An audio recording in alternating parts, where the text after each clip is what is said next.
Selamat sore Kak. Selamat sore. Selamat bergabung. Terima kasih telah meluangkan waktunya sore hari ini. Sama-sama. Tentunya sore hari ini kita ingin mendengarkan inspirasi dari Kakak sebagai pemuda berbahaya. Langsung saja kami persilahkan. Siap, thank you so much.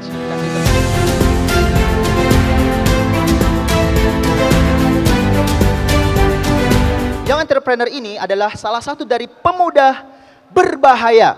Setuju? Bayangkan ada 1000 demonstran di jalan, lagi berteriak-teriak, lalu ada satu orang triliuner datangi gubernur misalnya, atau datangi bupati misalnya. Bilang, ini kebijakan jangan jadi. Kira-kira lebih keras mana suaranya? Lebih berdampak mana suaranya? Seorang triliuner atau 1000 demonstran? Ya, itulah pentingnya kita jadi pengusaha. Apalagi kalau kita sukses di usia muda. Itu luar biasa itu. Dampak Anda didengar itu beda. Karena banyak orang banyak pendapat tapi tidak ada pendapatan. Setuju atau setuju? Nah, jadi pastikan pendapatannya banyak, pendapat itu insya Allah akan didengar. Itu menjadi prinsip saya. Makanya kenapa saya harus memperbanyak itu. Karena memang istri saat ini ya, wanita-wanita, itu dia mengenal cinta itu tidak lagi mengenal warna kulit, tapi warna duit. Itulah perbedaan-perbedaan zaman now sekarang ini dengan zaman old. Udah beda banget. Makanya teman-teman semua, oh ya, saya mau kasih hadiah supaya teman-teman bisa menjadi sosok yang sukses. Boleh buka tas saya, ada hadiah di situ. Ya. Saya mau kasih hadiah buat Anda. Mau? Namanya buku ini, Nah Inilah Aku Ibumu, ini buku dari teman saya. Tapi ini salah satu usaha penerbitan buku. Ya. Oke, yang mau siapa? Angkat tangan, katakan saya. Siapa yang mau? Mau? Siapa yang mau? Siapa yang mau? Halo, siapa yang mau? Siapa yang mau? Siapa yang mau? Ya, Masya Allah. Sama-sama. Kita ini terlalu banyak pendapat, saya mau. Ya, tidak ada action. Nah, itu tadi tindakan nyata. Jadi pemuda berbahaya itu sedikit bicara banyak transfer. Ya, Oke, ada buku saya yang lain. Nah, ini insya Allah nantilah ya. Oke, saya akan mulai masuk ke materi. Siap? Nah, kita belajar bagaimana 3 cara menjadi kaya. 3 cara menjadi kaya. Di sini bukan gaya lagi, tapi betul-betul kaya. Ternyata caranya ada 3. Yang pertama, apa? Berbisnis. Berbisnis ini lihatlah, orang-orang yang sukses rata-rata punya usaha, punya bisnis. Betul? Dan kalau kita mau misalnya mencontoh ya orang-orang yang berhasil, orang-orang kaya dari kalangan misalnya pejabat, itu tidak bisa kita tiru. Contoh nabi-nabi terdahulu, kalau kita misalnya mencontoh Nabi Sulaiman, dia kan raja. Ibaratnya kalau sekarang presiden. Apakah semua masyarakat warga bisa jadi presiden? Belum tentu. Pemilihan cuma sekali dalam 5 tahun, bahkan 2 periode, apalagi kalau ada 3 periode, naudzubillah, ada kesempatan buat kita untuk bisa jadi presiden juga. Karena 1:270 juta jiwa di negeri kita ini. Nah, atau lebih turun lagi deh, jadi menteri. Menteri ada berapa sekarang? Apakah kita punya kemungkinan mencontoh sosok Nabi Yusuf? Kan beliau seorang menteri. Tidak bisa, tapi ternyata ada teladan sosok Nabi yang bisa kita contoh dan bisa sukses seperti Nabi ini. Namanya siapa? Nabi Muhammad SAW. Beliau ini berdagang. Bayangkan kesuksesannya itu sampai dilamar. Bukan melamar, dilamar oleh paman sosok mitranya. Mitranya ini seorang wanita yang sangat kaya. Bayangkan 2/3 kekayaan orang-orang Mekah dikuasai dan dimiliki oleh sosok wanita ini. Namanya siapa? Khadijah. Dilamar oleh seorang Muhammad muda, Masya Allah. Itu dengan mahar 100 ekor unta. 1 ekor sekarang itu harganya 35 juta. Kali mikir sendiri. Ternyata hanya dengan berbisnis kita bisa apa? Kaya. Berarti kita punya Nabi sosok yang kaya dan bisa dicontoh oleh banyak orang. Makanya kita bisa mencontoh Nabi. Makanya berbisnis. Tapi ada orang bilang, tidak bisa ke saya berbisnis. Ya udah, kalau mau cara yang kedua boleh nih. Lahir dari keturunan orang kaya. Tapi tidak mungkin. Kita udah keduluan lahir, betul? Kita tidak bisa menentukan kita lahir dari rahim mana, tapi kita bisa menentukan di mana kita bakal mati. Ya? Makanya ada solusi yang kedua, kalau tidak bisa lahir dari keturunan orang kaya, maka kita menikah sama orang kaya. Sayangnya, orang kaya juga lihat-lihat, ini siapa? Dia juga pilih-pilih. Betul? Betul atau betul? Bagaimana teman-teman di sana? Betul atau betul? Iya. Jadi kita mesti ngaca. Pakai apa? Cermin. Tugasnya apa? Nih lihat terus. Saya ini udah pantas nggak? Kalau belum pantas, ngaca lagi. Ya, ngaca, perbaiki diri, pantaskan diri. Nah sayangnya teman-teman semua untuk poin 2 ini, ya mohon maaf, ini sangat sulit sekali. Tapi ada kemungkinan, terbukti banyak juga ya yang sukses gara-gara poin yang kedua ini ya. Lalu yang ketiga, kalau memang tidak bisa, ini cara yang ketiga. Cara yang ketiga ini mudah-mudahan teman-teman semua bisa. Mau? Mau? Caranya teman-teman semua, kalau Anda mau praktek ini, pasti bisa. Caranya adalah jadi pesulap. Mungkin teman-teman bertanya-tanya, kenapa jadi pesulap? Karena gini, kalau jadi pesulap, pasti bisa tambah lagi uangnya. Jadi pesulap itu bisa mencetak uang. Sudah berapa lembar? 2, mau tambah lagi? Jadi berapa lembar? Berapa lembar sekarang? Lagi?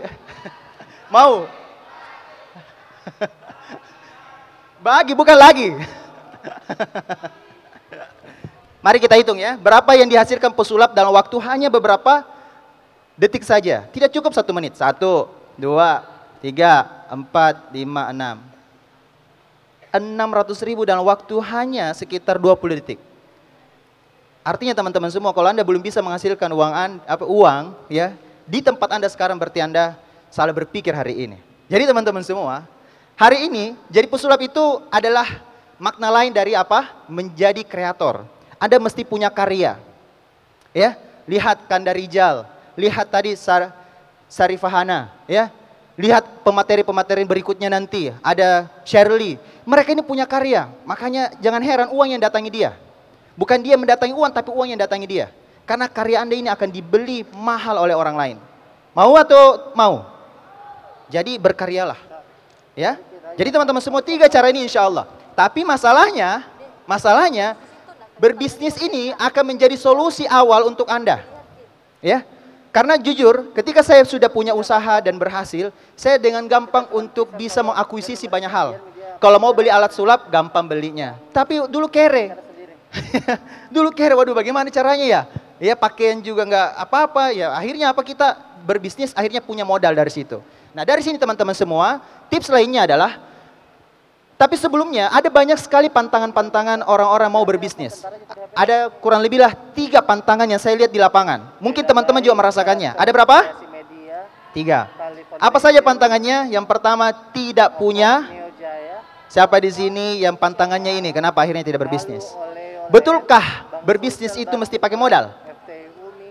Betul? Saya katakan betul. Saya setuju. Ya. Jadi ada yang mengatakan, wah bisnis kan tidak mesti pakai modal. Saya tidak setuju. Justru saya setuju kalau bisnis itu pakai modal. Tapi apakah modal itu harus dalam bentuk uang? Coba angkat jempolnya. Satu aja. Semuanya angkat jempolnya. Oke, saya tanya. Jempol Anda ini kalau saya potong pakai ada itu pemotong rumput. Bayangkan, saya potong sekarang dengan pemotong rumput. Terpotong. Sudah dibayangkan? Lalu saya bayar Anda 100 juta, jempolnya saya bawa. Mau? Tidak mau kan? Artinya apa teman-teman semua? Jempol Anda satu saja nilainya 100 juta. Berarti kalau 2 jempol berapa? 200 juta. Itu kebanyakan alasan orang katakan tidak ada modal. Padahal jempolnya aja nilainya 100 juta satu.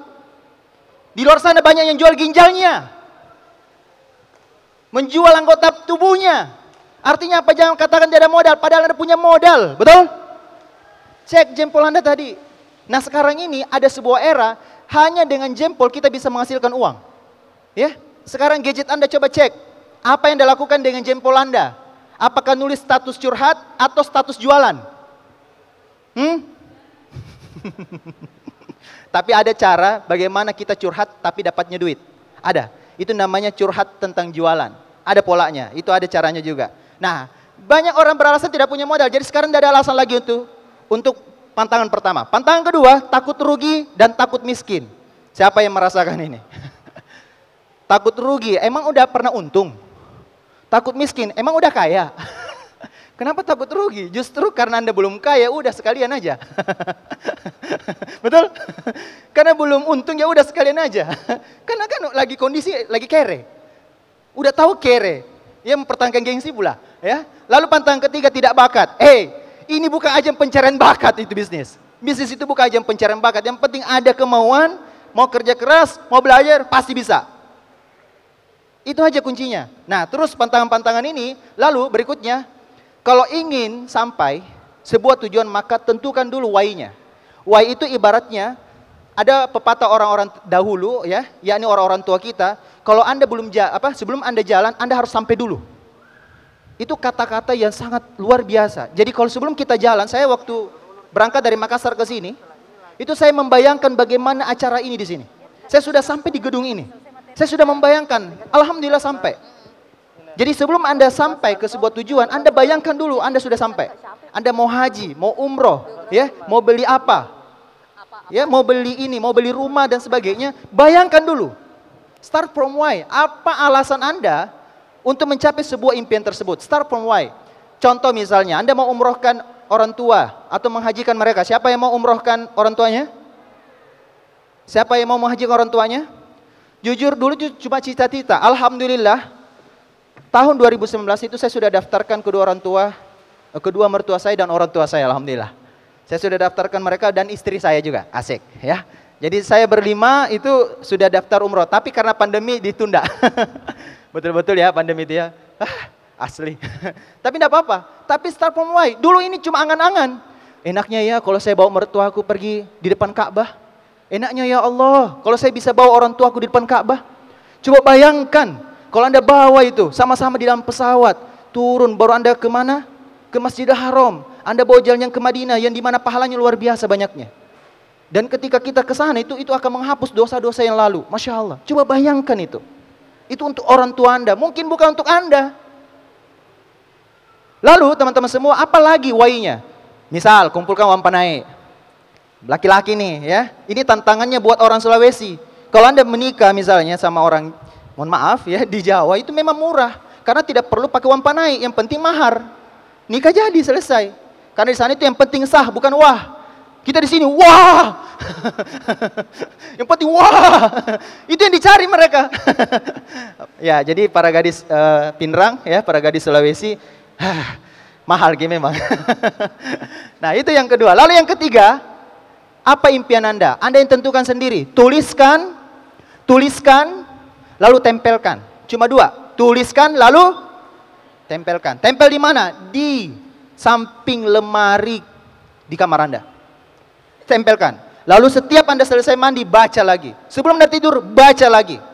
Maka itu yang akan menjadi sebuah doa. Siap teman-teman untuk tulis? Coba angkat, buka HP-nya. Buka HP-nya. Langsung praktek. Tuliskan 3 impian Anda yang Anda ingin capai di tahun 2022. Kalau Anda tidak berani saja menuliskan bagaimana Anda mencapainya. Ini cuma tugas sederhana. Hanya Anda lewat HP Anda, buka notes, buka catatan, buka diary, catat. Apa impian Anda di tahun 2022? Bulan berapa? Lalu tuliskan di depan. Di awal-awal, ya Allah, ya Tuhan, enak ya. Nah itu, kata-kata itu di awal itu. Oke. Coba ditulis, ya Allah, enak ya kalau saya bisa. Ini nih, apa impiannya? Nomor 1, ya Allah enak ya kalau saya bisa umroh dan mengumrohkan orang tua saya. Lalu yang kedua, bisa punya mobil mewah, punya istri yang solehah. Oh ya asik, itu laki-laki ya. Kalau perempuan bilang aja, suami yang soleh. Tidak apa-apa, tulis saja. Sudah? Nah, saya hitung mundur, 5, 4, 3, 2, 1. Oke. Itu wujudkan, tuliskan di dalam sebuah kertas, lalu tempelkan di samping lemari di kamar Anda. Siap? Oke. Lihat tahun 2022 bagaimana hasilnya. Chat saya. Nanti saya kasih nomor WA saya atau Instagram saya. Chat saya. Saya melakukan itu dan 95% semuanya terwujud. Semua tercapai. Padahal saya nggak ngapa-ngapain, dalam artian kayak nggak nafsu banget. Tapi entah kenapa itu tulisan jadi doa. Jadi kalau mau malas-malasan, bangun sendiri. Biasa itu bangun sendiri dalam kondisi mata masih tertutup. Itu ngapa gitu, ngigau mungkin ya. Tapi ini serius loh. Ya, itu ada energinya, itu ada energinya. Nah, start from why. Nah sekarang, how to get succeed. Bagaimana caranya supaya kita berhasil mewujudkan mimpi tersebut. Kalau tadi kan, ya mungkin itu namanya mindsetnya. Sekarang teknisnya. Mindsetnya udah benar, sekarang teknisnya. Teknisnya ada 5. Ada berapa? Ada 5. Yang pertama, sekarang mulailah untuk miliki mentor. Saya sudah belajar ilmu bisnis, ternyata inilah saripatinya. Dari banyaknya bisnis yang saya jalani, yang pernah saya gagal berkali-kali, ternyata mentor bisnislah yang mempercepat pertumbuhan dan angka yang kita inginkan tercapai. Ini serius. Jangan sampai kita ini tidak punya mentor. Mentor ini pastikan yang lebih sukses daripada Anda, yang lebih tinggi ilmunya daripada Anda. Angkat mereka, dekati mereka, belajar sama mereka. Ini yang pertama. Lalu yang kedua, miliki positive circle. Circle ini adalah komunitas, pertemanan, ya, yang betul-betul membawa Anda bertumbuh. Pastikan komunitas Anda, teman-teman Anda itu yang punya karakter soleh dan sukses. Jadi 2, soleh dan sukses. Coba bayangkan kalau Anda punya teman, ya, di mana teman Anda ini, mereka ini adalah orang-orang yang soleh, berbakti sama orang tuanya, rajin sedekah. Itu Anda terpengaruh juga secara apa? Secara ini mindset dan kebiasaan. Tapi masalahnya circle Anda ini negatif semua. Pasti kata-katanya begini, jangan mau kau mimpi. Mimpi siang bolong lu. Tidak masuk akal itu, impossible. Kata-kata seperti itu hanya lahir karena circle yang Anda pilih itu negatif semua. Ganti circle-nya, insya Allah. Ya, insya Allah Anda akan lebih mudah untuk berhasil. Ini baru 2. Lalu yang ketiga apa? Lahap buku. Saya tidak mengatakan baca buku, lahap betul. Jadi Anda betul-betul menyukai baca buku. Ini kebiasaan orang-orang sukses. Saya melihat orang-orang yang betul-betul sukses itu rajin baca buku. Dia melahap betul, dia targetkan berapa dalam 1 tahun dia baca buku baru. Buku-buku apa? Buku bisnis, buku motivasi, hantam semua, lahap semua. Targetkan 1 bulan 1 buku baru. Kita ini berada di negeri plus 62, berada di urutan 60 dari 61 negara. Luar biasa. Angka literasi kita sangat rendah. Najwa Shihab yang laporkan itu ya. Angka literasi kita sangat rendah. Karena kenapa? Kita ini malas banget baca buku. Makanya jangan heran, baru judul berita langsung kita share. Baru judul berita langsung di-share. Ini kebiasaan buruk. Mestinya baca dulu. Kita ini gampang terpancing hanya dari judul. Apalagi gambarnya, wah. Makanya teman-teman semua, rajin baca buku ini akan memfilter kita terhindar dari namanya hoax. Ini serius. Lebih kritis pikiran kita, dan akhirnya orang yang rajin baca buku, selain dapat pikiran yang kritis, tindakannya lebih praktis. Jadi cuma 2 itu, pikirannya lebih kritis, tindakannya lebih praktis. Lalu yang keempat, ini dia nih. Ini saya sudah lama tinggalkan. Sejak tahun 2012 terakhir, saya pernah ditegur sama mentor saya, Wandi, berhentilah kau itu nulis status galau di Facebookmu. Selalu singgung wanita. Setelah itu saya tidak pernah lagi menulis tentang wanita. Dalam artian, ya yang membuat pikiran jadi lebay dan sebagainya. Karena kenapa? Gara-gara apa? Ini juga nih, list-list musik yang mempengaruhi pikiran otak kita nih. Jadi, mulai sekarang ganti musiknya. Coba bayangkan, musik-musik alay membuat kita gampang rebahan. Masuk dalam kamar, kunci, baru hujan lagi turun. Beh, tambah lengkap penderitaan. Baru peluk lagi guling. Baru update status. Cukup aku dan Tuhan yang tahu. Aduh ya Allah, naudzubillah. Bikin story lagi. So, sekarang ganti. Contoh, Anda tahu kalau Anda misal masuk ke minimarket ya. Kalau Anda masuk ke minimarket, rata-rata musik yang diputar itu musik-musik yang semangat. Yang beatnya cepat. Itu kadang itu kaki goyang-goyang sendiri. Bayangkan niatnya Anda belanja 20.000, langsung Anda belanja, ambil sana sini, pergi kasir, tabe, hitung. 100.000. Bayangkan, saking semangatnya belanja sampai lupa. Karena semangat. Jadi kalau Anda semangat itu karena musik yang Anda dengar juga Anda ganti. Pastikan beatnya cepat, liriknya positif. Itu aja. Lalu yang terakhir teman-teman semua. Lalu yang terakhir apa kira-kira? Video Anda harus pilih channel apa yang Anda harus subscribe. Ini penting banget. Ya, jangan yang alay, jangan yang naudzubillah.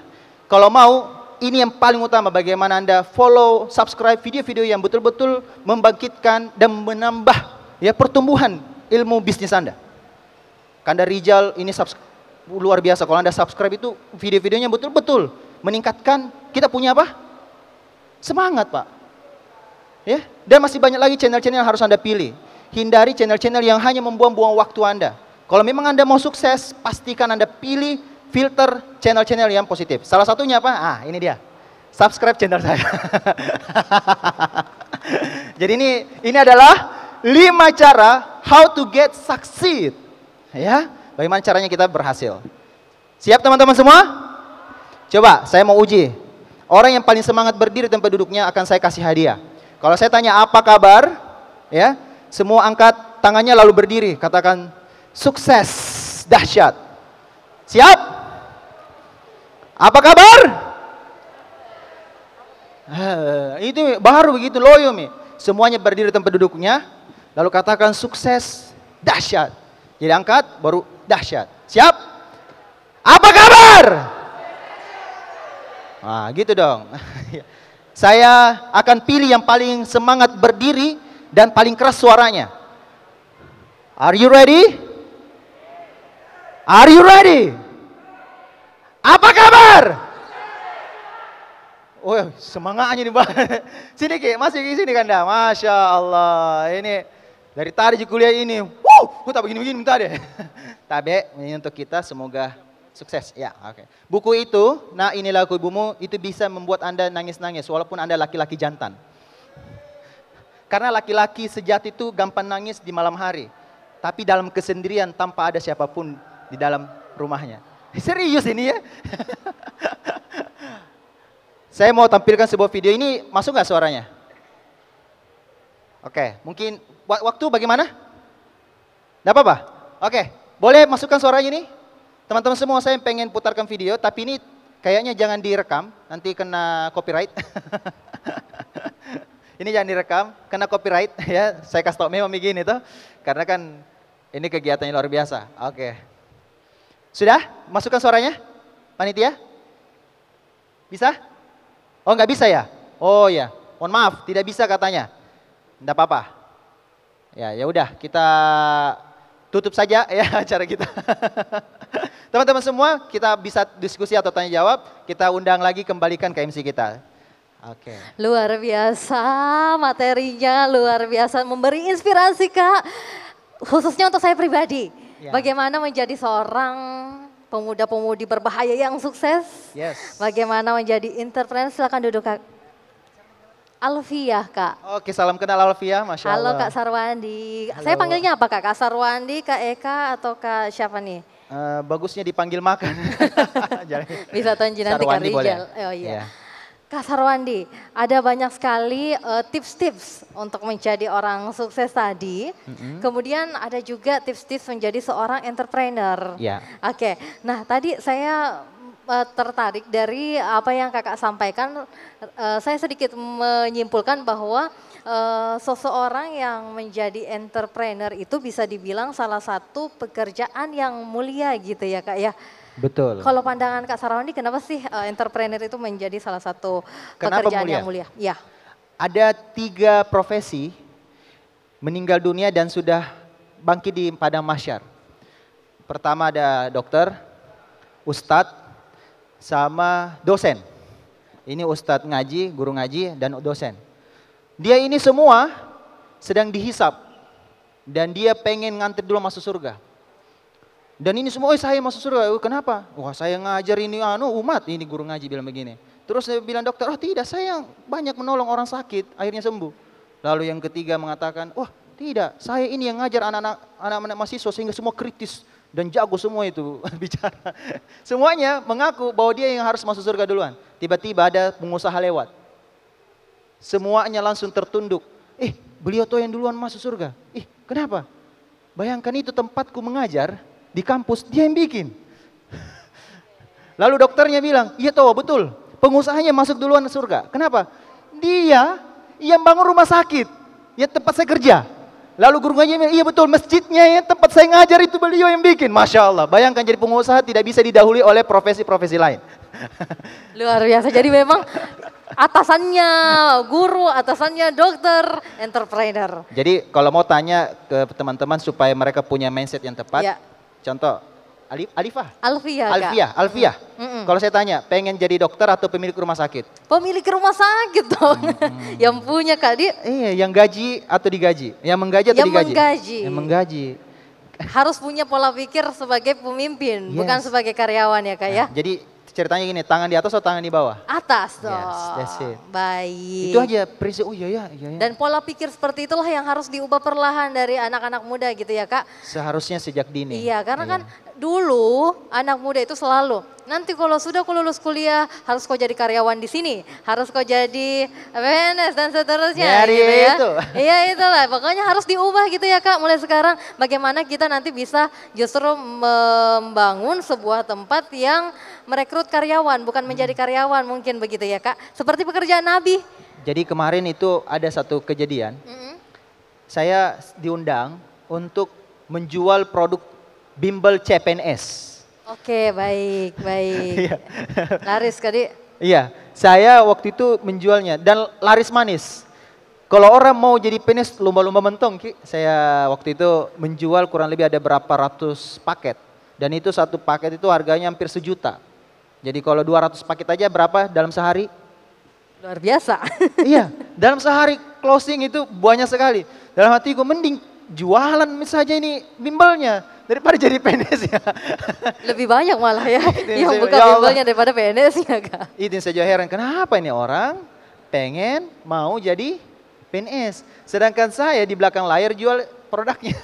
Dan kerjanya bentar ya Kak ya. Maksudnya kalau PNS kan mesti seumur hidup kemudian dari pagi Iya. sampai sore. Tapi itu pilihan. Tapi itu enggak ada masalah, Nggak ada PNS. masalah. PNS itu mulia juga, Betul. tapi yang penting jujur dan amanah. Baik. Iya, jadi orang tua saya PNS, ayah saya PNS. Sama Kak. Iya. Lahir Jadi- dari PNS iya. alhamdulillah juga bisa. Tapi alhamdulillah mereka yang mendukung anaknya untuk jadi pengusaha. Baik. Karena dia pengen anaknya harus lebih baik daripada Betul. dirinya. Jadi kalau Anda misalnya ya mau lebih membagikan kedua orang tua, ya udah jadi pengusaha. Baik. PNS juga sih, PNS pengusaha dan soleh. Oke.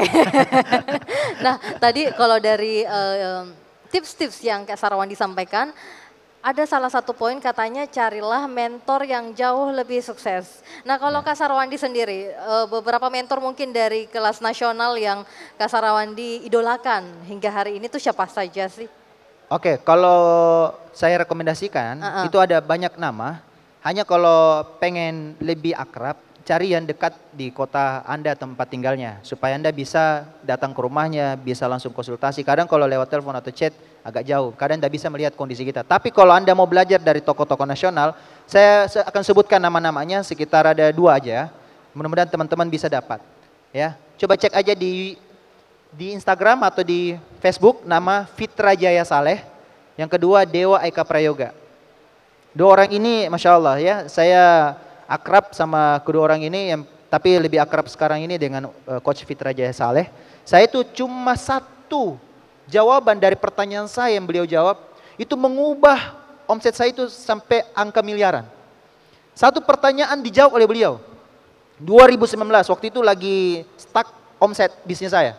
Tapi saya mengajukan satu pertanyaan, dijawab dengan luar biasa oleh Coach Fitra. Saya terapkan, jadi saya itu tidak terlalu banyak bertanya, tapi kalau satu pertanyaan ini sudah dijawab, karena itu memang dari semua kegalauan yang selama itu saya alami, terjawab, alhamdulillah, saya terapkan, saya benahi, dan saya ketemu lagi di tahun 2021 ini, dan berkali-kali beliau datang lagi ke Makassar, saya jemput, dan alhamdulillah saya bisa jemput dengan mobil Alphard. Luar biasa. Saya terinspirasi juga karena dia pajang ada mobil Alphardnya, bilang, Coach, saya itu terinspirasi dari antum, makanya saya beli mobil ini untuk jemput antum. Baik, jadi kalau memang mau sukses harus cari guru yang sukses juga gitu ya Kak ya, supaya kita bisa jauh lebih baik. Iya, saya juga niatkan untuk misalnya punya mobil mewah, sebenarnya tujuannya itu bukan untuk kita, tapi untuk melayani umat. Baik. Umat di sini guru kita, keluarga kita. Coba bayangkan mereka ini akan lebih nyaman gitu. Iya. Iya. Jadi sebenarnya niatkan bukan untuk diri kita, niatkan Betul. untuk orang-orang terdekat kita. Justru malah biasanya berkali lipat gitu ya Kak, kalau kita meniatkan untuk orang lain, biasa kembalinya ke kita berkali lipat gitu. Ya, Dan selalu terjadi mungkin di dirinya Kak Sarwandi seperti itu. betul. Saya waktu itu niatnya bukan mobil Alphard. Niatnya itu saya cuma mau beli expander. Baik, tapi Alphard ya dikabulkan. Iya entah kenapa. Luar biasa. Padahal niatnya sudah saya bilang sama istri saya, bilang sayang kita beli akan expander ya. Ya. Atas pencapaian yang Kak Sarwandi telah capai hari ini, apakah Kak Sarwandi sudah merasa itu titik kesuksesan yang sejak lama diiming-imingkan? Sebenarnya belum, karena Belum. sukses itu surga. Oke, Iya, luar biasa. saya belum merasa sukses banget, tapi kalau untuk pencapaian, karena selalu saya kalau mau bilang sukses, saya harus melihat orang yang di atas saya. Oke. Tapi kalau ingin qanaah, merasa cukup, saya selalu melihat orang di bawah saya. Baik. Jadi saya selalu berada di titik keseimbangan mind and soul, supaya tidak terlalu gimana gitu ya. Kadang kan kita gila juga, gila urusan apa semua. Iya. Jadi kita harus bisa menyeimbangkan. Kapan kita harus bangkit lagi dari tempat tidur. Heeh. Kadang kalau orang sudah zona nyaman, itu yang parah banget kalau sudah zona Terlena nyaman. gitu ya Kak ya? Iya, merasa sudah tercapai segala sesuatu. Justru saya berpikir bagaimana tim mitra saya yang sukses. Baik. Iya, saya masih punya banyak PR. Bagaimana mitra-mitra saya yang saya bina, mereka juga berhasil. Alhamdulillah ada yang sudah bisa umroh, ada yang insya Allah ini jalan-jalan ke Turki, ada yang bangun rumah. Saya jujur, niat saya sekarang itu bukan hanya untuk menyukseskan diri sendiri, tapi menyukseskan orang lain. Baik, nah berbicara mengenai kesuksesan nih Kak Sarwandi, kalau definisi sukses menurut Tak itu seperti apa? Ada 7. Ya luas sebenarnya nih Kak, tapi Luas. kalau dari versi Kak Sarwandi itu gimana tuh sukses? Kalau sukses menurut saya itu, saya selalu paketkan dengan istilah sukses berkah. Sukses ini kalau kata Jamil Azaini, salah satu trainer nasional, itu ada empat kategori. Yeah. Harta, tahta, cinta, kata. Jadi itu sukses. Ada orang yang sukses secara tahta. Dia dapat jabatan, iya sukses, tapi mungkin dia karena amanah, dia tidak memperkaya diri. Ada orang yang bisa gampang mencapai jadi anggota dewan, ada yang bisa menjadi bupati, gubernur, itu tahta, sukses. Ada orang sukses secara harta, jadi pengusaha, ya kan? Ada juga orang sukses secara cinta, ya, dia orangnya menjadi volunteer sebuah misalnya yayasan amal, itu dia tidak merasa bahwa saya itu tidak perlu banyak uang, tapi dia bisa berbagi saja, itu sudah sukses secara cinta. Karena disukai banyak orang, dicintai oleh banyak orang. Nah biasanya ini bergerak di dunia sosial. Nah lalu yang keempat, sukses secara kata. Kata ini orang-orang yang populer, kata-katanya didengar, ya, orang-orang yang jadi influencer, itu kata, sukses secara kata. Nah itu sukses jadi 4. Tapi intinya adalah ada 7 sebenarnya, hanya saya rangkaikan menjadi 4 saja. Ini versi Jamil Azaini. Lalu itu tidak ada artinya semua kalau tidak berkah. Ngapain sukses, banyak harta, tahta bagus, kata didengar, ya, cinta di mana-mana, ya, dalam artian banyak yang suka kita banyak teman, tapi ternyata kita tidak dapat berkah. Dan ketidakberkahan itu yang kadang bikin hati hampa gitu ya Kak ya. Apa-apa dilakukan kosong gitu. Hampa banget, karena berkah itu berkah, berhasil karena Allah. Itu Betul. singkatannya. Berkah bekerja karena Allah, berkah berharap kepada Allah. Kadang kalau kita berharap ke makhluk gampang kecewa kan.